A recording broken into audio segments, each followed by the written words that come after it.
annulée à cause de la crise du coronavirus et voilà, qui devait rassembler des mouvements sociaux du monde entier, de tous les continents. Elle est également, Marie-Josée, enseignante et chercheuse. À droite de moi-même, c'est Kamal Labib, il est marocain, il est du Forum social maghrébin et du Forum des alternatives Maroc. Et puis en dessous, sur votre écran, je suppose, Aurélie Trouvé, qui est porte-parole d'Attaque. Elle est également économiste et ingénieure agronome. Et puis on attend à l'image toujours Babacar Diop, qui doit avoir quelques difficultés actuellement. Il est à Dakar, au Sénégal. Il fait partie du Forum social sénégalais et il est président de l'Association panafricaine d'alphabétisation et d'éducation des adultes. Il est également historien et syndicaliste. Voilà. On le surnomme, ses camarades l'appellent Bouba, alors on va l'appeler Bouba, nous aussi. Et je précise également que nous sommes tous des militants et militantes des mouvements sociaux et que pour cette raison, on va se tutoyer, on ne va pas respecter un formalisme excessif, ça n'est pas nécessaire. Voilà. Alors, pour un premier temps, donc, entre nous, on va essayer de présenter le but de cette conférence. Tout d'abord, je pense que l'important, c'est aussi de préciser où nous sommes et d'où nous venons. Donc, je vous propose de faire un premier tour de parole autour de la situation dans votre pays, dans votre région respective. Où en est-on? On vit une crise qui est tout à fait inédite, je le disais au début, avec des centaines de milliers de victimes, le chômage, l'exclusion, la faim qui commence à se manifester, y compris dans nos pays occidentaux. En France, on commence à avoir des distributions de repas alimentaires, notamment dans les grandes villes comme à Marseille. Et donc, c'est des conséquences qui vont être absolument catastrophiques sur le plan économique et sur le plan également de la sécurité et de la répression. Donc, un mot de la situation dans vos pays respectifs. Est-ce qu'on peut commencer par… Est-ce que Bouba, tu nous entends? Non, on n'a pas Bouba encore. Bon, j'espère qu'il va pouvoir nous rejoindre. Donc, on va commencer peut-être avec Marie-Josée.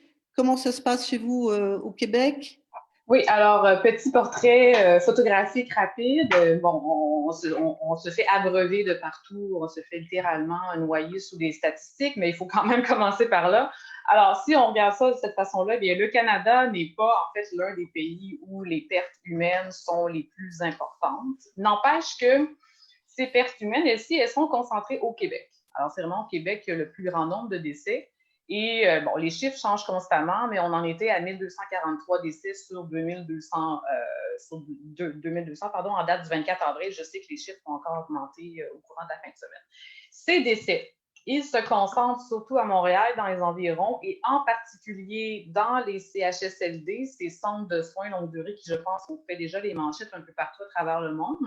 Ce sont des endroits qui prennent en charge souvent des patients en fin de vie, donc, et surtout des aînés, et aussi les résidences pour personnes aînées. Donc, ces milieux-là sont responsables de 80% des décès, ce qui est très important et qui en dit long. Toutes les institutions d'enseignement ici sont fermées depuis le 13 mars et on attend aujourd'hui le plan de retour à l'école progressif au niveau de l'enseignement primaire et secondaire. Pour ce qui est de l'enseignement supérieur, en lequel je travaille moi-même, on a dû reprendre la session en ligne dans des conditions très difficiles. Ensuite, bon, il y a des millions de personnes, évidemment, qui ont été mises à pied ou qui font du télétravail depuis la fin mars et même un peu avant dans certains cas. Et tous les commerces sont fermés depuis des semaines, sauf les commerces considérés essentiels. Ce qui est curieux dans ça, c'est que certaines grandes bannières, comme Walmart, semblent faire exception à la règle. Alors, voilà. D'accord. Merci Marie-Josée. Kamal, pour vous, au Maroc, quelle est la situation? Vous êtes en confinement total, je crois, depuis mi-avril. Est-ce que tu entends bien? Tu n'as pas ouvert ton micro, Kamal. Ouvre ton micro. Voilà. Je vais essayer un peu de faire un survol de l'ensemble du Maghreb plutôt que le Maroc uniquement.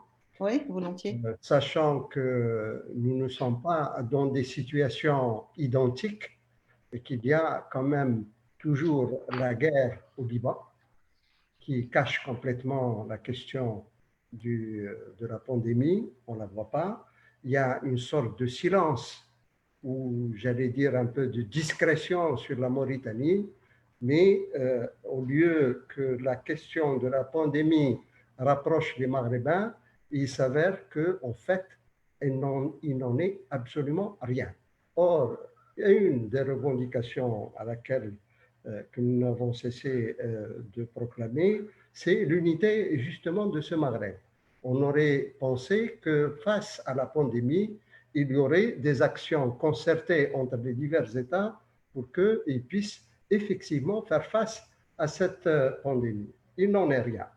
Or, qu'est-ce qui se passe? Dans l'ensemble du Maghreb, la pandémie a montré des défaillances des États, ce qui n'a pas empêché, dans tous les cas, ce que nous n'avons cessé de dénoncer, à savoir l'accélération du démantèlement des services sociaux de base, la privatisation progressive qui continue, la cherté de la vie, tu l'as dit Isabelle, donc il y a la famine qui pointe du nez déjà pour un certain nombre de pays, etc. Tous ces éléments font qu'aujourd'hui, nous sommes en fait dans une situation assez ambivalente entre à la fois une sorte de rapprochement entre les masses et les États et en même temps dans une démarche qui renforce le système sécuritaire, y compris par des mesures comme le traquage ou les arrestations sous prétexte de l'état d'urgence sanitaire, mais en même temps un silence assez inquiétant de l'ensemble des forces politiques qui ne cherchent pas aujourd'hui à aller à l'encontre des décisions qui sont certainement positives au niveau de chaque État pour essayer d'endiguer la pandémie. Mais en même temps, il n'y a pas quelque chose qui pousse toutes ces forces qui ont quitté le champ de l'espace public.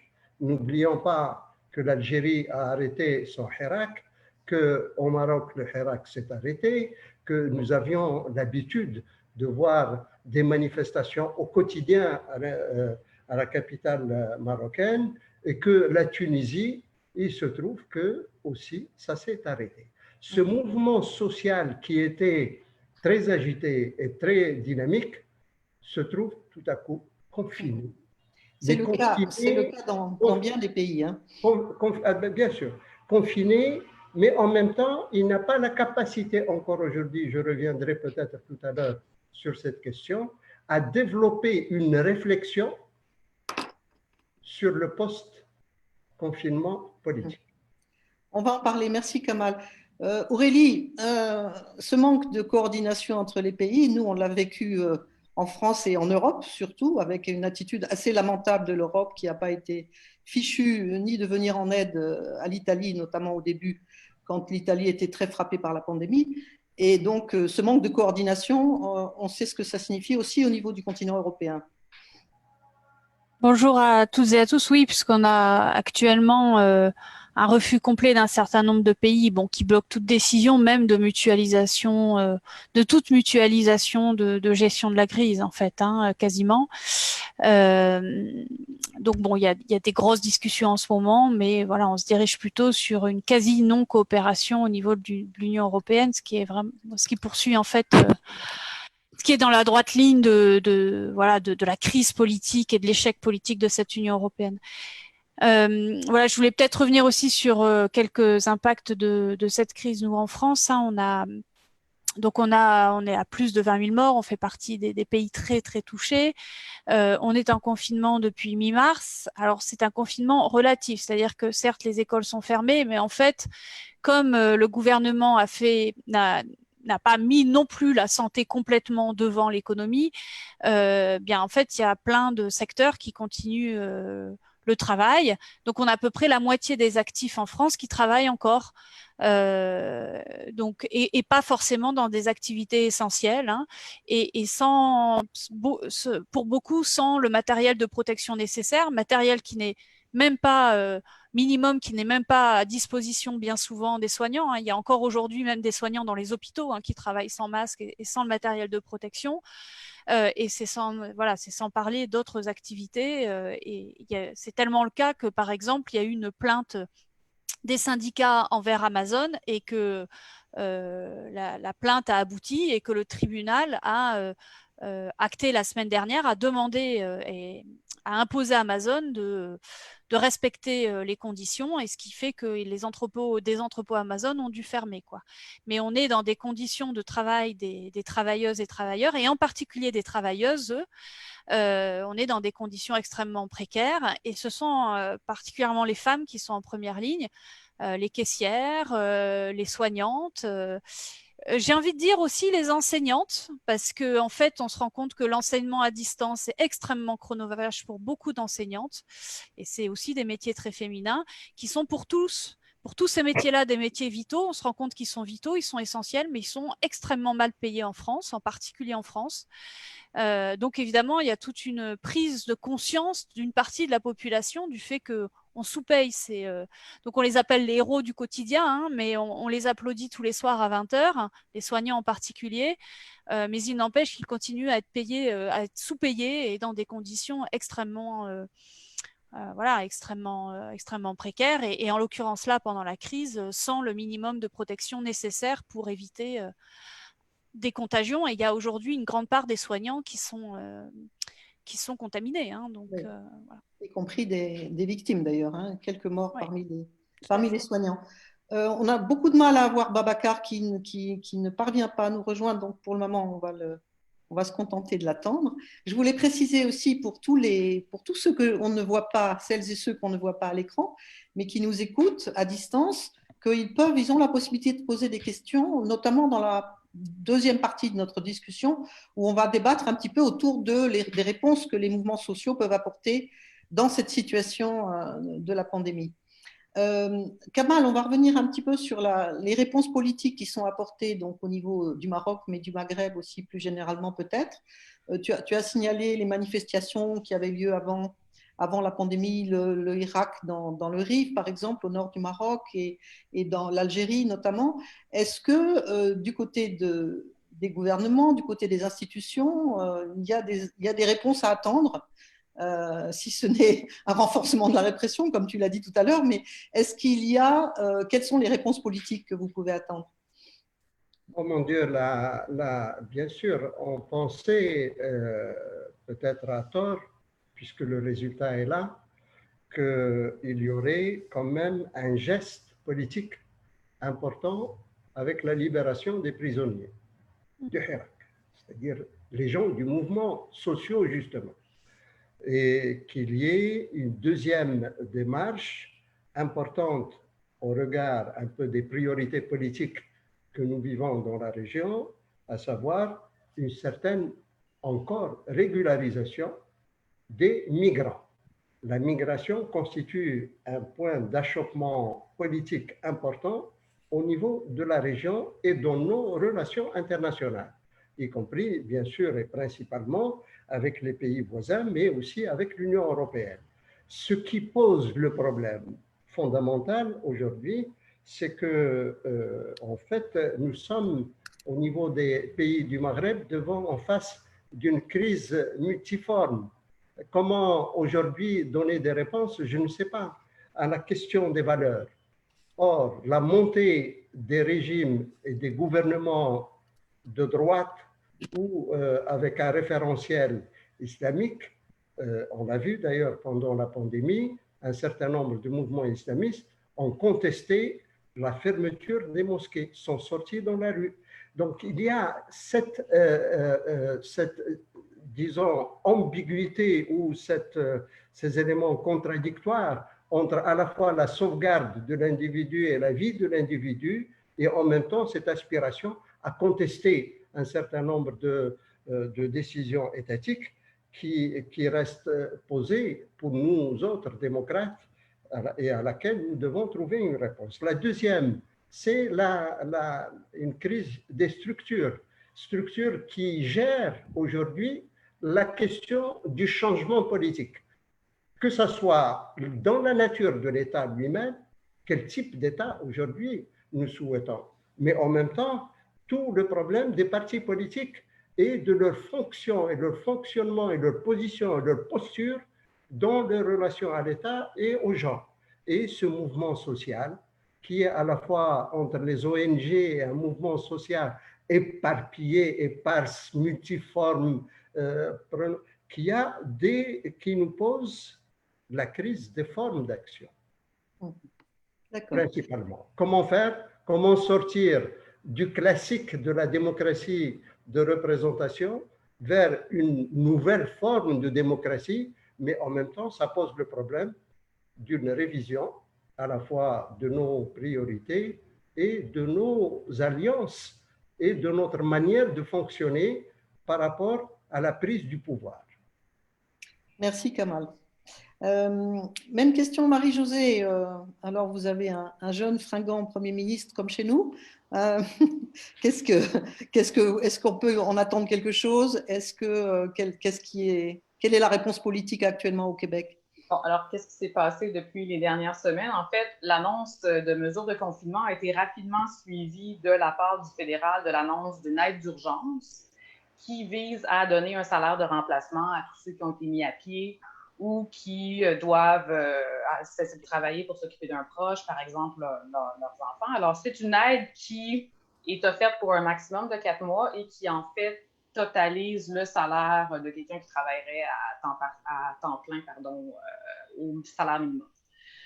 C'est une aide qui a été demandée jusqu'ici par quelques 7 millions de personnes et on vient d'annoncer d'ailleurs la semaine dernière qu'une aide similaire va être créée pour les étudiants. Bon, le montant est un petit peu moindre, l'idée étant de pallier l'impossibilité pour plusieurs de pouvoir assumer un emploi durant l'été pour payer leurs études. Il y a eu beaucoup de critiques sur ces plans-là. Bon, premièrement, on a fait valoir que le montant universel qui est offert aux travailleurs et travailleuses n'est peut-être pas suffisant pour payer les factures et qu'il aurait été préférable, par exemple, de décréter une suspension des loyers, paiement d'hypothèques et autres obligations produits de crédit parce que les gens vont continuer de s'endetter. Ou encore qu'on aurait pu tout simplement décider de verser un chèque universel à tout le monde, c'est-à-dire un montant pour chaque adulte, un montant pour chaque enfant. Quant aux versements qui vont être faits aux étudiants, on a souligné que peut-être que l'offre, finalement, va excéder le besoin réel. Il y a un danger que certains étudiants et étudiantes qui n'auraient pas besoin vont pouvoir se prévaloir de ce chèque et que finalement, ça va juste alourdir le déficit qui est à attendre. Bon, la mesure, en fait, a été dénoncée aussi parce qu'on dit que ça va décourager les jeunes de chercher un emploi, ceux qui pourraient le faire. Et dans certains secteurs, on s'attend à ça pour assurer certaines tâches. Autre problème, ces chèques ont été émis à toute vitesse. Alors, il est fort probable que dans les prochains mois, le gouvernement va regarder les dossiers les uns après les autres, les éplucher et se rendre compte qu'il y a des gens qui ont touché de l'argent qui finalement n'étaient pas admissibles et que ces gens-là pourraient se retrouver dans l'obligation de rembourser parce qu'actuellement, toute personne qui fait une demande d'emploi est classée dans perte d'emploi en raison de la situation d'urgence actuelle, ce qui n'est peut-être pas le cas. Et on peut s'attendre à ce que les personnes, généralement, qui ne sont pas considérées admissibles, sont parmi celles qui sont particulièrement précaires, sont en situation de sous-emploi et ça pourrait justement les frapper de plein fouet. Il y a toutes sortes d'aides aussi qui ont été consenties aux entreprises. Il est évident que dans le contexte actuel, les petites et moyennes entreprises sont menacées avec ces fermetures qui perdurent. Mais bon, voyant ces milliards gonflés presque de jour en jour qui sont consentis, c'est sûr que la question avec un grand L, la question vient, c'est-à-dire qui va éponger pour la suite? Oui, mais ça, c'est une question que tout le monde se pose évidemment, et ici aussi. Et malheureusement, on craint fortement que ça soit à nouveau dans la poche des contribuables que les solutions à la dette publique soient trouvées. Mais on va y revenir. Il paraît que Babacar nous entend quand même. Bon, je ne sais pas, il n'est pas à l'écran, mais est-ce que Bouba, tu nous entends? Est-ce que tu veux intervenir? Non. Non. Alors, j'en profite pour prendre une question qui est apparue là des gens qui nous écoutent. On a à peu près, d'après ce que je vois, 145 personnes qui sont en ligne et qui nous écoutent. Une question de Bruno qui dit, et je vais la poser à Aurélie, que pensez-vous du risque de fuite en avant néolibérale à l'occasion de cette crise sanitaire, sociale et économique? Aurélie, ça nous permet de rentrer directement dans notre débat sur la sortie la sortie du confinement, la sortie de cette crise, et qu'est-ce qu'on peut attendre, et nous en particulier, qu'est-ce qu'on peut faire nous en tant que mouvements sociaux. Aurélie, il faut que tu ouvres ton micro. Oui, c'est une très bonne remarque. Il y a un énorme risque aussi, ce que Naomi Klein appelle la stratégie du choc, hein, c'est-à-dire que cette crise soit le terreau en fait d'une relance d'un néolibéralisme qui par ailleurs pourrait être beaucoup plus autoritaire. Pourquoi ça vient d'être dit, hein, d'abord parce qu'il va y avoir une dette publique beaucoup plus importante, un très fort déficit public dans l'année. Et la dernière fois que ça s'est produit, souvenez-vous, 2008-2009, ça s'est soldé par des plans d'austérité drastiques, hein, avec destruction de services publics, des minima sociaux, etc. Donc il est possible que ça se termine comme ça si effectivement il n'y a pas de mouvements sociaux assez forts pour le contrer. Et puis je dirais autoritaire aussi, néolibéralisme autoritaire, parce que quelque part, voilà, il y a les préludes, hein, de cet autoritarisme qui existait déjà évidemment, hein, je veux dire en France comme ailleurs, on connaît une recrudescence des violences policières, de la surveillance numérique, etc. Mais là, pendant la crise, il y a des décisions qui sont prises. Nous, par exemple, on a une loi d'urgence qui donne des pouvoirs extrêmement importants au gouvernement, des velléités d'atteinte aux données personnelles, donc voilà, finalement une démocratie beaucoup plus étriquée, c'est le risque. Et par exemple, demain, on a le plan de confinement qui doit être voté dans l'heure qui vient par le Parlement, alors que ça n'a pas été examiné, ça n'a pas été débattu. Donc le Parlement est vraiment encore davantage une chambre d'enregistrement. Donc oui, il y a ce risque-là, surtout que ça a été dit par Kamal. Voilà, on est confiné, donc on a aussi beaucoup de mal à nous organiser, même si je finirai là-dessus, de mon point de vue, il y a quand même actuellement, en tout cas en France, ça serait intéressant de savoir dans les autres pays, en France, il y a quand même, il me semble, une prise de conscience de la population des dégâts du capitalisme néolibéral, et quelque part, voilà, le gouvernement ne va pas pouvoir faire totalement comme avant, quoi. Il va falloir en tout cas soit qu'il l'impose de manière encore beaucoup plus autoritaire, soit qu'il fasse des compromis au moins à la marge. Puis dernière inquiétude, moi je voudrais dire, c'est sur la question environnementale. Il n'est pas dit du tout que ça permette une grande réponse à la crise écologique, parce que actuellement, au contraire, le grand patronat français fait tout pour qu'on lève les contraintes environnementales au nom de la relance économique. Il y a ce risque, au contraire, que l'écologie passe encore plus à la trappe vis-à-vis de ce qui devrait être l'urgence de reprise de l'activité des multinationales, en fait. Est-ce que Bouba, est-ce que tu nous entends finalement, Bouba? Oui, je vous entends. Est-ce que vous m'entendez? Enfin, on est content de t'avoir parce que ça a été compliqué là. Tu es à Dakar. Oui, je suis à Dakar. Bon, merci d'être là. Écoute, tu as peut-être manqué la première partie. C'est pas grave, tu vas nous rejoindre. C'est l'expérience de la première conférence. Forcément, il y a un petit peu des ratés sur le plan technique, mais ça va s'améliorer. Bouba, est-ce que tu peux nous dire quelle est un peu la situation donc au Sénégal et plus généralement dans ta région sur cette pandémie? Quelles sont les réponses qui sont apportées pour le moment? Et puis ensuite, on entrera dans le débat sur que peuvent faire les mouvements sociaux dans cette situation. Tu as la parole, Bouba.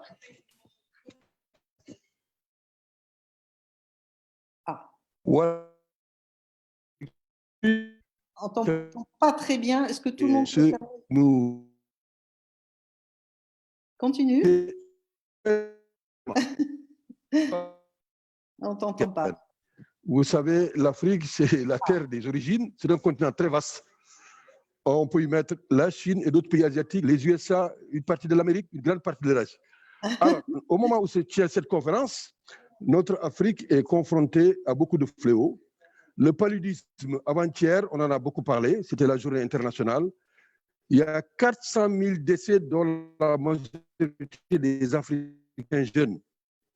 Et les projections pour 2019-2020, c'est autour de 700 000. Alors, l'Afrique, aujourd'hui, c'est le péril acridien qui menace surtout à l'Est, avec des risques de progression vers l'Ouest. Notre chère Afrique, c'est des terrorismes divers et spectaculaires. Au moment où on fait cette conférence, le leader de l'opposition au Mali est entre les mains des djihadistes. Bref, on est en Afrique avec des élections grotesques, mal gouvernance, lutte contre les dettes illégitimes et honteuses. Alors, concernant rapidement, il me reste 1 minute pour le Covid-19, globalement, si on s'en tient aux chiffres catastrophiques, il y a autour de 1% au niveau des victimes qui sont déjà. Bien sûr, il faut tenir compte des éléments de la diaspora. En résumé, il y avait 2% d'Africains qui sont victimes du coronavirus. Il faut reconnaître qu'on a un paysage très bigarré.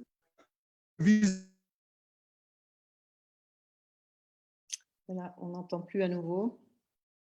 Ah, c'est dommage. C'est dommage. Je ne sais pas si toi, tu nous entends, Bouba. Écoute, on reviendra avec toi dès que ce sera possible. Oui, on n'entend plus du tout. Bon, je reprends avec vous quatre, vous trois, pardon. Aurélie, évidemment, tu commentais à l'instant le problème, le fait que malheureusement la situation risque peut-être d'empirer à certains égards. Par ailleurs, quand même, par contraste, on observe qu'il y a des initiatives incroyables d'auto-organisation, notamment dans les petits producteurs, chez les petits producteurs agricoles dans toutes les régions de France. Les gens s'organisent, n'attendent pas de réponse du gouvernement dans les médias et font face d'une façon extraordinaire. Donc ça, c'est quand même un élément vraiment de satisfaction et qui peut nous faire penser qu'effectivement, beaucoup de gens ont compris ce qui se passe avec cette pandémie et que les responsabilités sont à trouver, notamment d'ailleurs au plan de la gestion de la biodiversité, de l'environnement, etc. Donc ça, c'est quand même un élément qu'il faut commenter et ensuite je passerai la parole à Marie-Josée, à Kamal pour voir si dans leur pays, on a aussi des réactions comme ça. Oui, donc tout à fait. En fait, il y a beaucoup d'initiatives de solidarité locale qui ont émergé dans les espaces ruraux, dans les espaces urbains. Bon, moi, étant en espace urbain, je le vis davantage de ce côté-là. Mais bon, moi, par exemple, dans mon quartier, il y a toute une initiative avec un foyer de migrants voilà, qui vit dans des conditions évidemment extrêmement précaires. Bon, mais vraiment une multitude d'initiatives de solidarité dans les différents quartiers, effectivement. Alors, c'est vrai que ça suit quand même, pour le dire de façon positive aussi, nous, en France, on sort quand même de 2 ans de mouvements sociaux assez forts, quoi, entre le mouvement climat, les mouvements des Gilets jaunes, puis le mouvement retraite, à chaque fois avec des organisations différentes. C'est ce qui nous amène d'ailleurs aujourd'hui à nous être réunis. En fait, il y a quand même voilà, aussi des actions, je dirais, un peu plus au niveau national entre les grandes organisations qui convergent, y compris des acteurs qu'on n'a jamais vus ensemble, des grandes ONG environnementales, avec des ONG de solidarité internationale, avec les grands syndicats, etc. Et du coup, on va par exemple sortir pour le 1er mai un texte unitaire signé par une 40aine d'organisations et qui va assez loin dans les revendications et je dirais avec peut-être de mon point de vue un déplacement à gauche, quoi, c'est-à-dire clairement une expression anti-système, quoi, anti-système. D'ailleurs, dans le texte, on commence par ça, que la crise est en fait l'expression des dérèglements du capitalisme néolibéral et productiviste. Voilà. Et ça, on le dit vraiment tous ensemble. Et donc, c'est aussi la volonté d'un changement de système, quoi. Donc pour ça, je trouve que voilà, il y a eu quand même des avancées certaines. Et puis pour finir, alors par contre, je dirais que du côté, nous, en France, de la gauche politique, c'est-à-dire des forces politiques de gauche, pour l'instant, il y a des réponses qui sont… Alors, c'est vrai que nous, on est à 1 ou 2 ans d'élections, notamment présidentielles. Bon, ben, en fait, on a des réponses, par contre, du côté des forces politiques qui sont très, très, de mon point de vue, très fragmentées. Voilà, donc il y a de mon point de vue une réaction plutôt forte du côté des mouvements sociaux, mais du côté des forces politiques de gauche, pour l'instant assez fragmentée, voire inquiétante, quoi. Voilà. Kamal, est-ce que tu peux aussi continuer sur cette question de la réponse des mouvements sociaux? Évidemment, dans cette situation actuelle, tu l'as dit au début, les contestations se sont taries par force, puisque les gens sont chez eux. Mais est-ce que tu penses que cette pandémie et la sortie de cette pandémie pourrait donner une opportunité aux mouvements sociaux de reprendre la lutte et d'engager des changements importants? dans votre région. Il faut que tu ouvres ton micro. Hein. Non, je ne suis pas aussi tranchant que Aurélie, parce que nous sommes un peu dans une situation un peu bizarre. Bizarre dans le sens où, bien sûr, une des priorités aujourd'hui, on constate deux choses. Un foisonnement de communiqués sur un certain nombre de choses, magnifiques d'ailleurs, et qui sont d'une qualité politique très importante. Et en même temps, une sorte de lien qui se tisse à travers la toile de l'Internet qui ouvre d'autres perspectives de réflexion. Mais la réflexion, à proprement parler, n'y est pas encore. D'un autre côté, on constate qu'il y a une sorte de métamorphose des gouvernants. Perceptible, imperceptible, il y a quelque chose qui est en train de se produire qui fait qu'ils cherchent une légitimité perdue auprès de la population et il y a un répondant, mine de rien. On le voit dans cet élan un peu nationaliste, toujours pour dire, et bien sûr, avec quelque chose qui fait que nous sommes les meilleurs, nous sommes mieux que le voisin, nous sommes machin, etc. Et nous sommes même mieux que la France, puisque nous avons quand même produit, nous, des masques assez rapidement et plus rapidement que la France, par exemple. Donc, cet élan nationaliste est là. Il perturbe un peu le sens critique. Et nous ne sommes pas préparés.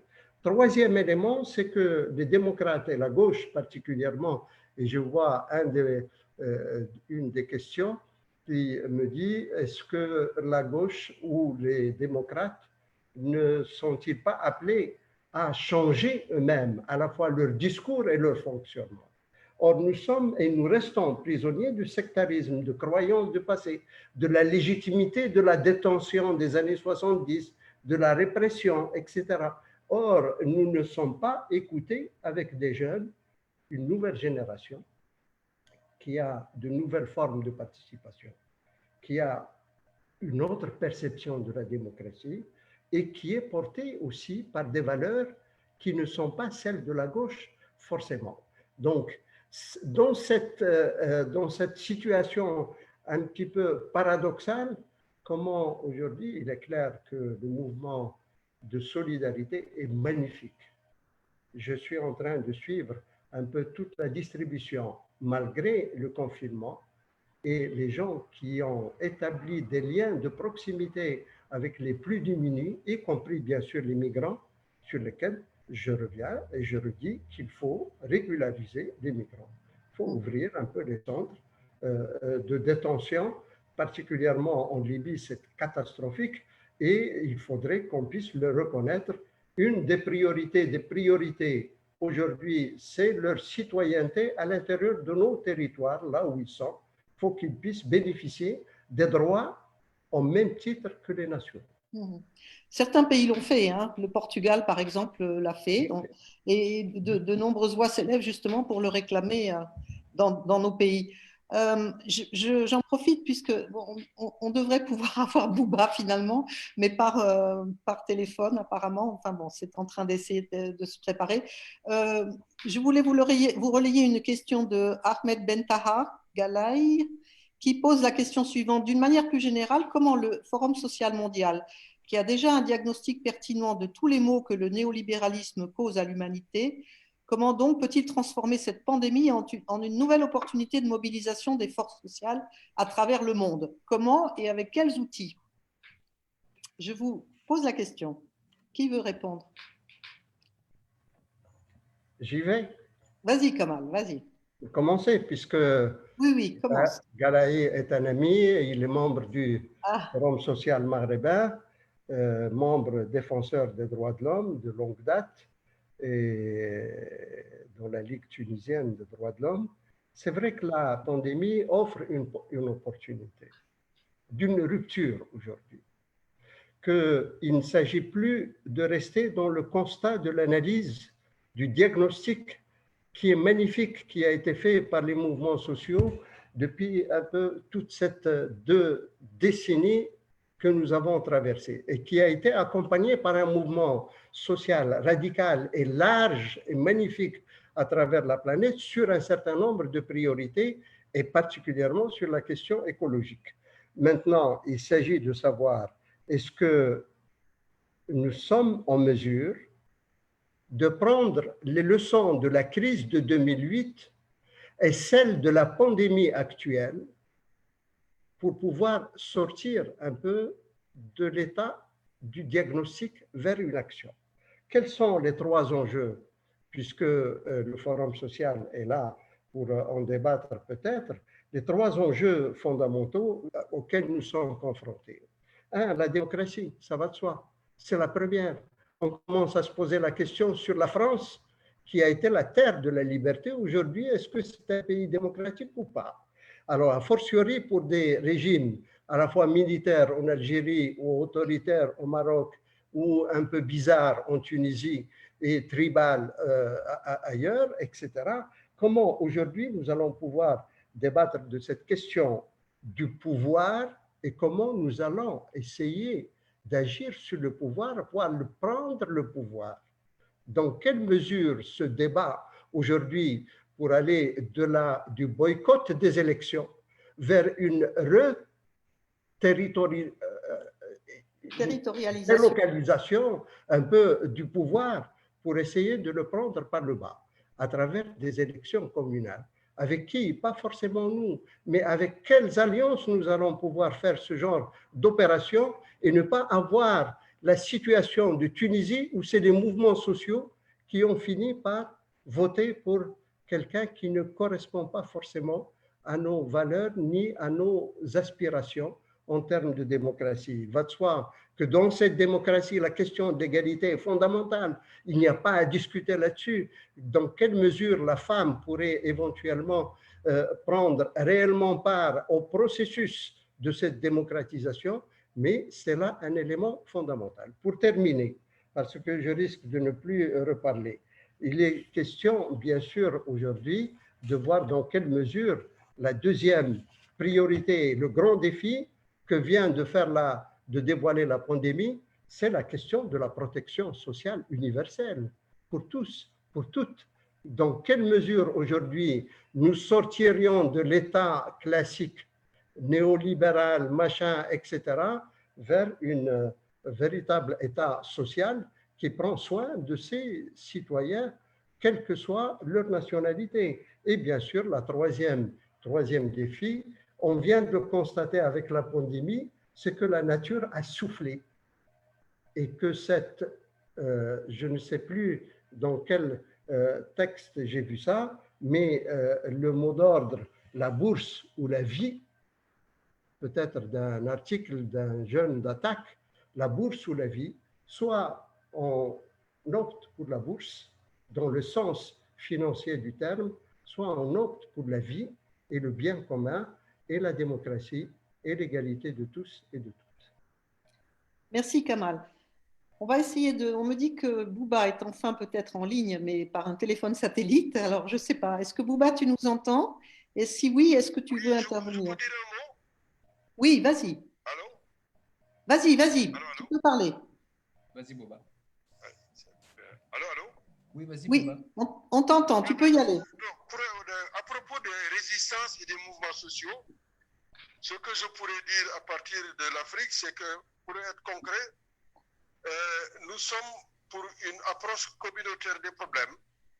Et il y a 3 choses importantes pour nous. D'abord, écouter, observer, regarder ce qui se passe, concevoir des produits et réagir. Réagir, mais en synergie. Mobilisation des membres, des militants, développer des partenariats au niveau interne. C'est ainsi qu'ici, le Conseil des ONG, les cellules régionales sont réactivées et partenariats externes avec d'autres acteurs, y compris donc des partenaires d'ordre étatique, d'ordre privé. Tout cela, c'est possible. Il faut des innovations dans tous les domaines. En matière d'information, de sensibilisation, en matière de confection d'alternatives. Ici, avec cette crise, il y a des intellectuels, des techniciens qui ont produit que ce soit des lecteurs des matchs crescendo. Mais il faut préparer l'avenir. Alors l'avenir pour les intellectuels, les universitaires, travailler avec les communautés, développer ce qu'on appelle la troisième mission des universités, renforcer des capacités dans les mouvements sociaux, rechercher des solutions, y compris médicales. Le débat aujourd'hui sur l'artémisia, sur l'articulation entre la lutte contre le paludisme et contre le corona, en Afrique, ça nous intéresse. Mais il faut surtout préparer les prochaines éditions du Forum social africain, du Forum social ouest-africain, du Forum social mondial, et profiter des rencontres internationales comme la Conférence internationale pour l'éducation des adultes, qui se tient presque tous les 10 ans cette année. C'est prévu pour le Maroc. Et nous, les Africains, on devra y être. Et là, discuter de ce qu'on appelle une nouvelle civilisation, ce que le Forum social a toujours préconisé. Faire en sorte qu'il y ait des assemblées générales convergentes pour des alternatives. C'est ça le débat. Et je pense que nous sommes prêts et nous tendons la main à tout ce qui veut changer le monde. Voilà ce que nous avions à dire. Merci beaucoup.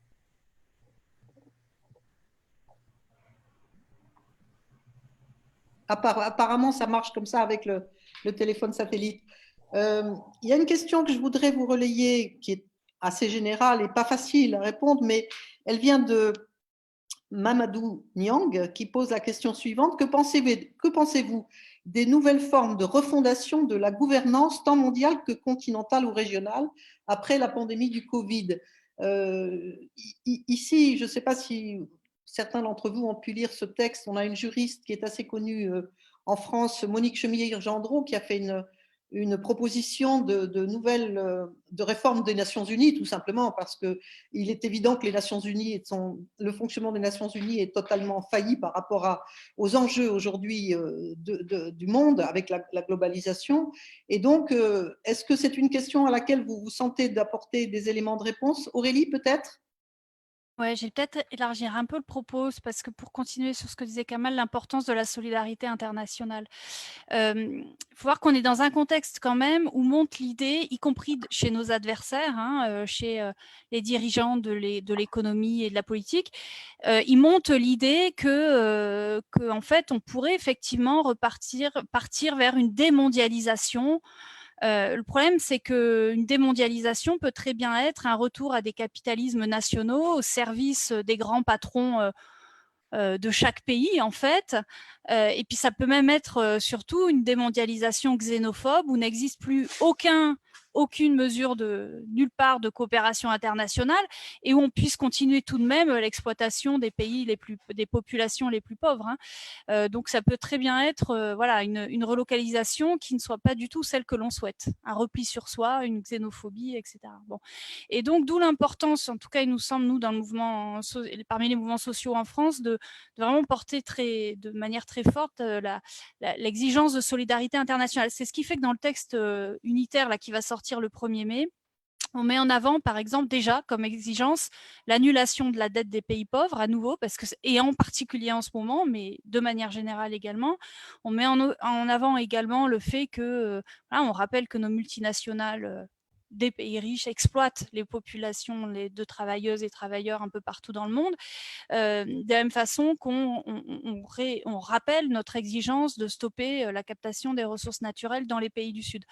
Et on rappelle aussi notre exigence ce qui a été dit, d'une régulation internationale démocratique qui ne soit pas fondée sur la mise en concurrence des pays du monde, mais fondée sur la coopération, la solidarité.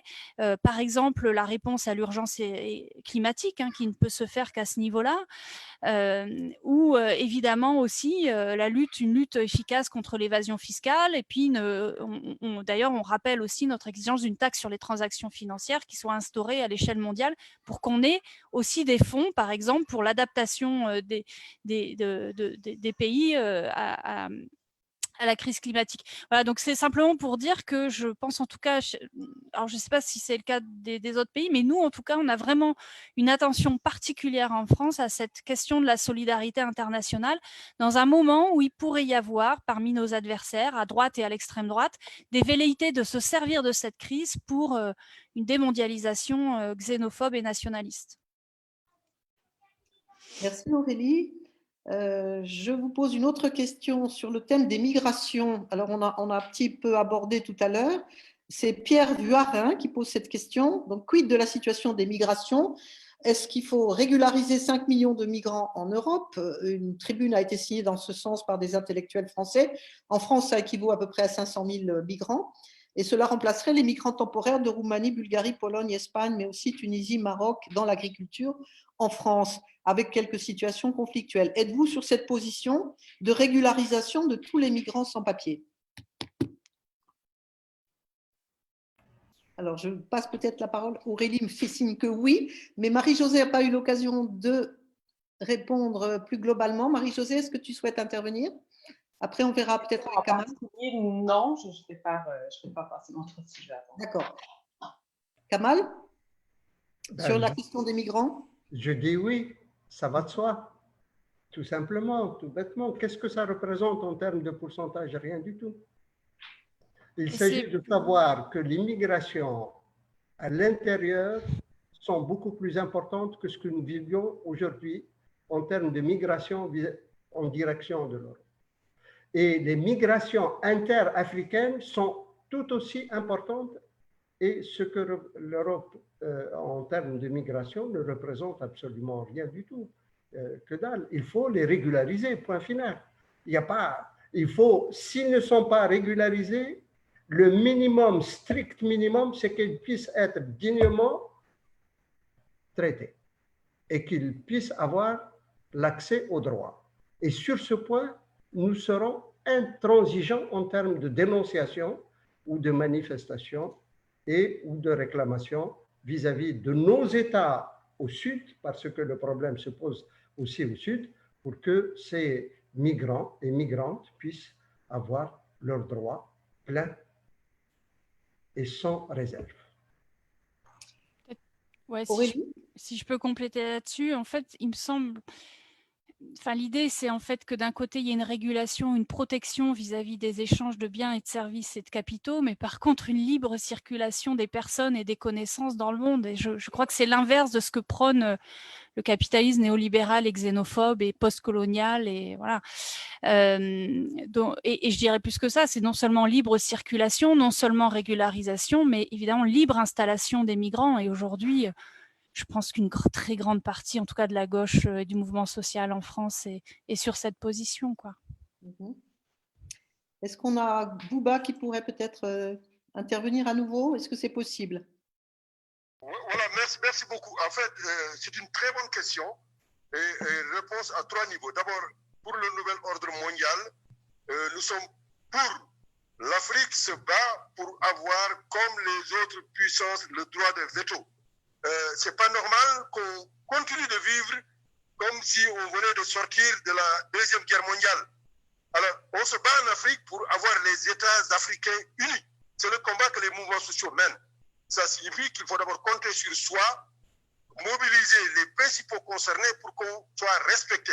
Ce monde doit changer et les Africains vont se battre pour avoir leur monnaie, avoir tous les attributs de pays souverains.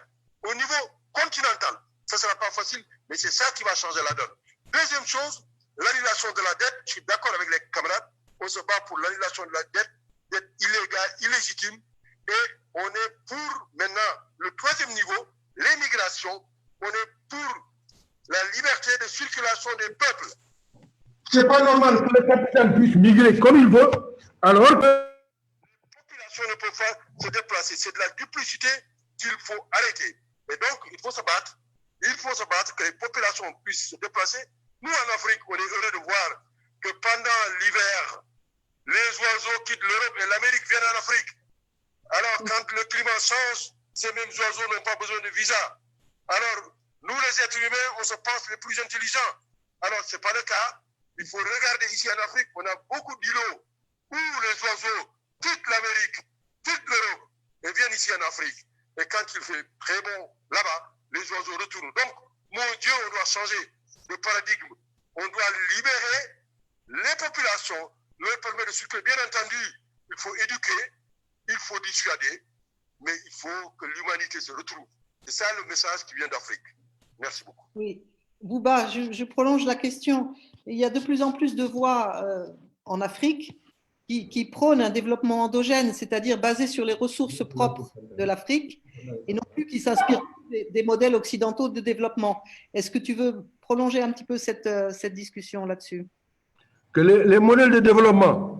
Oui, parce qu'il y a de plus en plus de voix en Afrique qui s'élèvent contre les modèles inspirés des modèles occidentaux et qui s'élèvent et qui se proposent un développement endogène, c'est-à-dire basé sur les propres ressources de l'Afrique. Mais les modèles de développement, ils sont soit pour les populations, soit contre les populations. C'est comme ça qu'on voit l'Afrique. J'ai dit que c'était le continent premier. Tout ce qui se passe dans le monde nous intéresse. On développe les théories d'enracinement dans nos cultures comme tout le monde, mais des théories d'ouverture. Tout ce qui est bon pour l'être humain est bon pour les Africains. Donc, il va y avoir en Afrique des gens qui se battent pour les changements profonds, altermondialistes. Il y a en Afrique des gens qui se battent pour le maintien du statu quo. Donc, l'Afrique est traversée par la lutte des classes, comme tous les continents. Donc, qu'on ne pense pas qu'il y a une spécificité africaine, il y a des spécificités populaires, intermondialistes et des voies de développement néolibérales, des voies confusionnistes, arriérées. Mais l'Afrique est traversée par les courants. Nous sommes entre les vents d'Est et les vents d'Ouest. Mais nous sommes en Afrique. Donc l'Afrique, il ne faut pas le considérer comme quelque chose qui est hors du monde. Alors, c'est dommage qu'on ne puisse pas vous montrer les images du monde vu de la Lune. Ce continent, il est là, entre l'Amérique, l'Asie, et il y a l'Europe.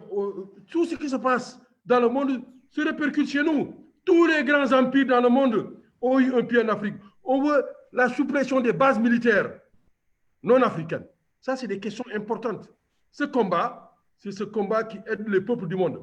Ce n'est pas les peuples français, ce n'est pas les peuples européens qui vont trouver un intérêt à cela. Hors d'Afrique, les bases américaines, européennes, chinoises, on ne veut pas de bases. Les Africains doivent compter sur leurs propres et coopérer avec le reste du monde. Donc ça, c'est un combat pour toute la vie. Voilà le message de l'Afrique. Merci, Bouba. Merci. Est-ce que Kamal, tu voulais prendre la parole?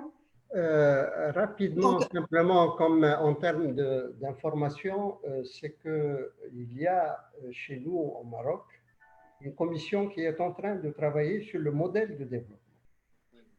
L'avantage, il y a quelques avantages à une pandémie, à une catastrophe, c'est que ça a précipité un peu la réflexion sur le modèle justement dominant actuel et qu'ils sont en train un peu de revisiter les conclusions auxquelles ils sont arrivés. Je sais qu'ils m'ont demandé 2 papiers, un sur la démocratie participative et un sur l'économie sociale et solidaire. Donc, on va voir qu'est-ce qu'ils vont, sur quoi, mais ça, il y a des chances qu'on puisse aboutir à une réflexion et un débat national sur la question du modèle de développement à la lumière de la pandémie, et j'espère que ce type d'échange, qu'on puisse profiter des acquis de ce que nous avons déjà discuté au niveau du Forum social mondial pour que nous puissions effectivement sortir un peu du simple constat des catastrophes du néolibéralisme pour essayer de donner une alternative réelle. J'aimerais, parce que je crois qu'on déborde, simplement pour répondre à quelques-unes des questions que nous sommes en train aujourd'hui de créer un processus sur la question de la protection sociale au niveau du Maghreb. Une conférence est prévue pour le post-confinement avec un certain nombre de chercheurs et de professeurs de médecine pour que nous puissions à la fois apporter une contribution technique, médicale, mais aussi politique au post-confinement. Troisième petite réponse à nos amis, donc je crois avoir répondu à Mamadou Niang en Mauritanie, qui est aussi un syndicaliste de longue date et qui est au Forum social. Donc, il y a eu quelques réponses, mais pour mon ami Galaï, il est clair qu'aujourd'hui, la question de la protection sociale devrait prendre une certaine priorité avec l'écologie pour que nous puissions créer une véritable dynamique d'unification par le bas, au niveau au moins du Maghreb, voire au niveau de l'international, pour que ces deux questions puissent être prioritaires, avec bien sûr l'immigration, et nous continuerons nos débats et nos réflexions et peut-être nos réponses aux problèmes politiques systémiques.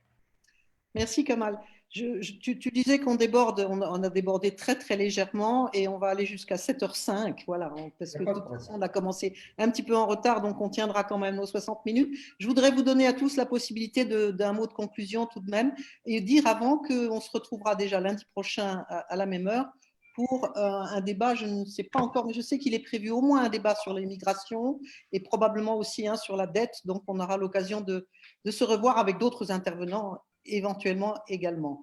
Un petit mot de conclusion, Marie-Josée, rapidement. J'aurais voulu vous présenter en détail tout ce que j'avais préparé. J'avais beaucoup de choses à dire. Malheureusement, je dois faire ça en quelques mots.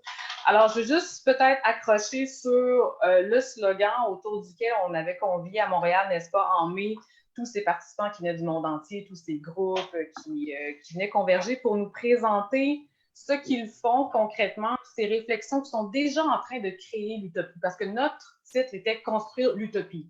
Ça semble une contradiction dans les termes, mais on voulait montrer justement que ce ne l'est pas, c'est-à-dire qu'il est possible de faire advenir une société juste qui est vraiment articulée autour de la nature et de l'humain et de la vie, si on reprend des mains de ceux qui nous captent, n'est-ce pas, toutes ces ressources, ce dont on a besoin. Donc, c'est des choix politiques et économiques qui sont derrière ça, il faut le comprendre. C'est pour ça que dans le contexte actuel, c'est sûr que l'activité de beaucoup de groupes est entravée par ces mesures de confinement.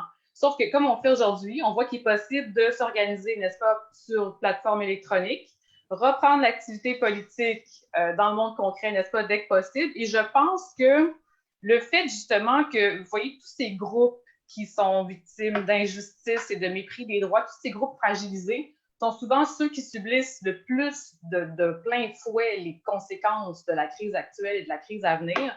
Et malheureusement, c'est un spectacle malheureux, évidemment, sauf que ça a peut-être l'avantage de montrer que toutes ces revendications-là qui étaient portées par des groupes depuis longtemps, qui cherchent à se faire entendre et qui ne sont pas entendus, qu'on veut nier, qu'on veut finalement oublier, eh bien maintenant, on ne peut pas les oublier parce qu'on les voit en plein jour. Et ça peut être une occasion à saisir justement, ne serait-ce que pour tous ces travailleurs qui sont dévalorisés, qui n'ont pas le droit de s'exprimer, de demander un meilleur traitement. C'est l'occasion de dire, voilà, vous voyez combien on compte.